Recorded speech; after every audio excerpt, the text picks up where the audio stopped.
Panibagong block o paksyon na tinawag na veteran block, binuo ng ilang senador. Kung sino-sino ang bumubuo nito, alamin sa report ni Daniel Manalastas.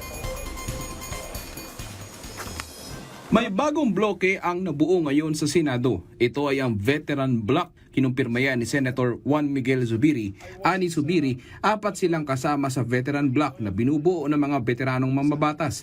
Kabilang na siya, kasama si Senator Loren Legarda, Senator Panfilo Lacson at Senator Tito Soto. Gayunpaman, aminado si Zubiri na may mga alingas-ngas o ugong na may numero pa rin si Senate President Chis Escudero para manatiling Senate President sa 20th Congress. Subalit, sino nga ba ang kanyang susuportahan? And of course, initially we were pushing for Senator Soto as the Senate President because I was his majority leader. I'm a loyal majority leader of the Senate President.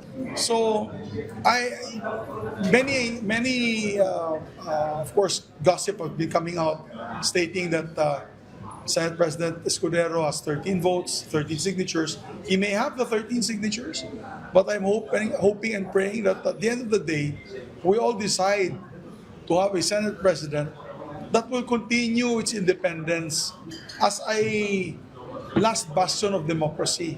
Wala pang tugon si Escudero sa mga hirit ni Zubiri. Samantala sa iba pang kaganapan sa Senado, welcome para kay Senator Joel Villanueva ang magandang balita na 50 pesos wage hike sa National Capital Region, pero mas sinusulong ng Senador ang Living Wage Act na mayroon daw mas matagal na impact dahil tutulungan nito ang regional wage boards na makapagtakda ng disenteng minimum wage level. Si Senador Raffy Tulfo naman umapela sa DOTR na magdagdag ng eksklusibong ticket booths para sa mga estudyante na sumasakay sa LRT at MRT. Natanggap daw kasi ng Senador ang mga reklamo tungkol sa mabagal at hindi maayos na validation process para sa mga nag-a-avail ng student fare discount sa mga istasyon ng LRT at MRT. Paalala ni Tulfo na ang layunin ng student fare discount ay gawing mas abot kaya at accessible ang transportasyon para sa mga mag-aaral.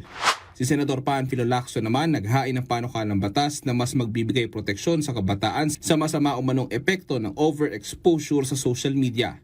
Naghain si Lacson ng panukalang batas na ang layunin ay ma-regulate sa paggamit ang mga menor de edad ng social media platforms. Sa panukala ni Lacson, pagbabawalan ng menor de edad sa paggamit ng social media services at kailangan magkaroon ng reasonabling steps at age verification measures ang mga social media platforms. Kailangan daw magkaroon ng paraan para matiyak ang edad at pagkakilanlan tulad ng ID at facial recognition.